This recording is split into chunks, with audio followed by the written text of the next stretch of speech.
यदि सवाल नहीं होता तो कुछ भी पैदा नहीं होता। रात में छत पर कभी सोया है अकेले आप लोग?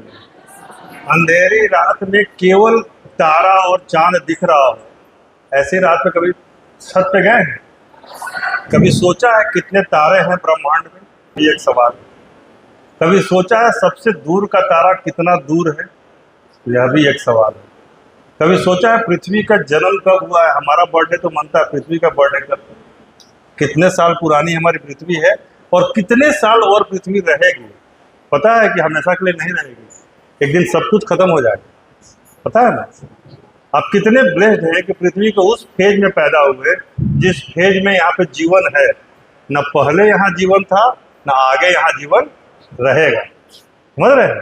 कैसे सवाल। कभी आपने सोचा है कि कुछ पहाड़ों पे बर्फ होता है, कुछ पहाड़ों पे बर्फ क्यों नहीं होता? कभी आपने सोचा है कि धरती को यदि हम इधर इस पार से उस पार एक रास्ता बना दे तो कहाँ जाने के बाद आगे जाना संभव नहीं हो पाएगा? कितनी दूरी के बाद, कितना दूर खोदने पर उसका टेम्परेचर घट जाता है या बढ़ जाता है? चिड़िया अपना रास्ता कैसे तय करती है?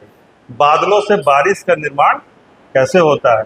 कहीं पर बारिश होती है, कहीं पर बारिश क्यों नहीं होती है? ऐसे सवाल आपने सोचा है? और जब सवाल सोचना शुरू करेंगे, इनके जवाब मिलना शुरू होंगे, वही ज्ञान है। बाकी सब पढ़ाई है।